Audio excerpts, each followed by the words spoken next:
Bismillahirrahmanirrahim. Saudaraku yang dirahmati Allah, pernahkah kita membayangkan bahwa malam ini bisa jadi adalah malam terakhir kita di dunia? Kita memejamkan mata untuk tidur, tapi ternyata tak pernah lagi membuka mata. Jika itu terjadi dalam keadaan seperti ini, apakah kita akan pergi? Apakah kita tidur dalam keadaan berzikir atau malah dalam kelalaian? Bagi kita yang hari ini sudah memasuki usia 50 tahun ke atas, ini bukan pertanyaan untuk ditakuti, tapi untuk disiapkan. Karena setiap detik menjadi mahal dan setiap malam menjadi kesempatan terakhir untuk menyambung hubungan kita dengan Allah. Bismillahirrahmanirrahim. Assalamualaikum warahmatullahi wabarakatuh. Syukur alhamdulillah kita masih dipertemukan kembali di channel ini. Salawat dan salam semoga senantiasa tercurah kepada Nabi besar kita Muhammad sallallahu alaihi wasallam, suri teladan agung yang tak pernah lelah membimbing umatnya ke jalan cahaya hingga ujung usia. Allahumma salli ala sayyidina Muhammad wa ala ali sayyidina Muhammad. Harapan dan doa saya, semoga sahabatku semuanya selalu diberikan kesehatan, dilapangkan rezekinya, diampuni dosa-dosanya, dan selalu diberikan umur yang panjang dan berkah. Dan sempatkanlah menuliskan salawat di kolom komentar. Insya Allah akan menjadi bukti cinta kita kepada Rasulullah Muhammad sallallahu alaihi wasallam. Semoga kita semua mendapatkan syafaat beliau di akhirat kelak. Amin ya rabbal alamin. Sahabat yang dirahmati Allah, kita semua ingin meninggal dalam keadaan husnul khotimah. Tapi kadang kita lupa, kematian bisa datang di dalam tidur kita. Rasulullah sallallahu alaihi wasallam mengajarkan umatnya untuk tidak tidur begitu saja, melainkan menutup hari dengan zikir dan ayat Al-Quran tertentu. Salah satu amalan yang sangat dianjurkan adalah membaca 2 ayat terakhir dari surat Al-Baqarah. Amalan ini ringan tapi luar biasa fadilahnya. Rasulullah sallallahu alaihi wasallam bersabda, "Aku diberikan 2 ayat terakhir dari surat Al-Baqarah dari perbendaharaan di bawah ars. Tidak diberikan kepada nabi manapun sebelumku dan tidak pula kepada yang setelahku." Hadis riwayat An-Nasa'i dan Ahmad.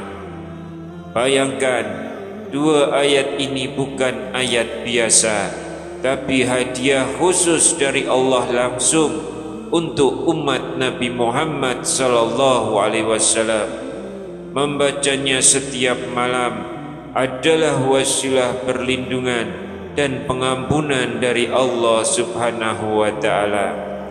Mari kita baca bersama-sama kedua ayat Al-Baqarah tersebut.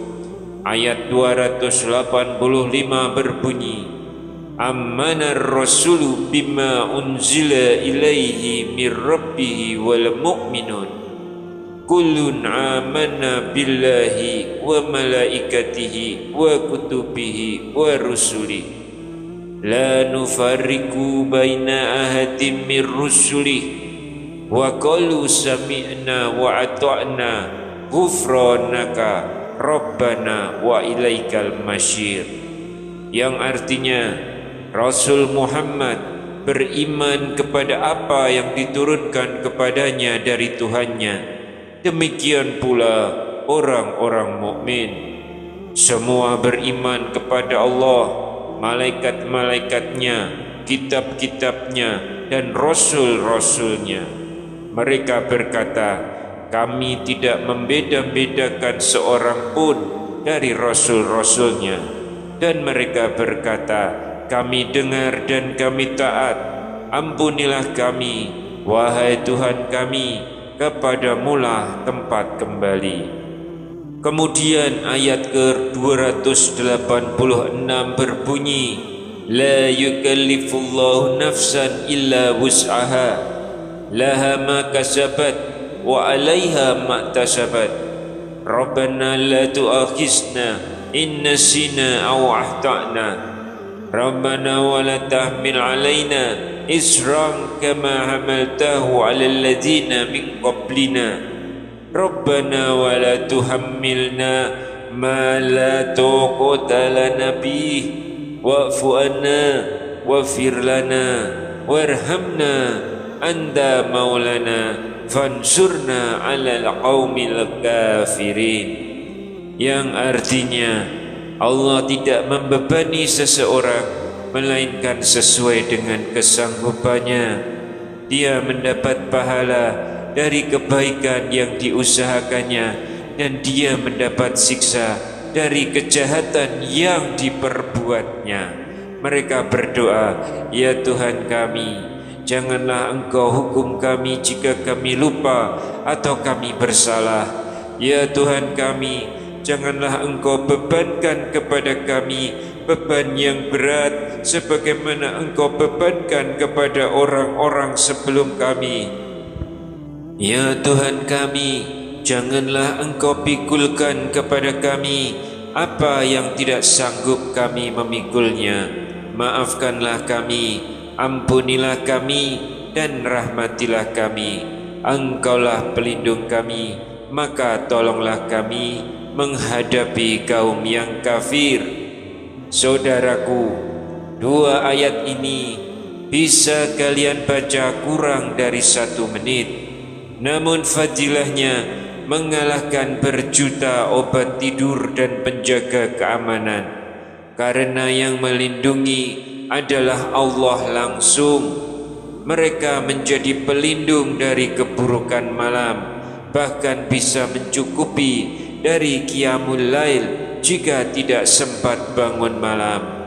Dan di usia kita saat ini, setiap amalan sederhana yang dijanjikan besar oleh Allah harus selalu kita jaga. Dua ayat ini adalah hadiah dari langit. Mereka adalah doa, zikir, dan perlindungan dalam satu paket. Mari mulai malam ini, bacalah sebelum tidur. Ajak juga anak-anak kita, cucu-cucu kita, karena kita tidak tahu, mungkin inilah amalan yang akan menyinari kubur kita saat semua orang melupakan kita. Bagikan video ini kepada keluarga dan teman kalian, karena mungkin satu share kalian bisa menjadi sebab orang lain selamat dari azab kubur. Wallahu a'lam bishawab. Wassalamualaikum warahmatullahi wabarakatuh.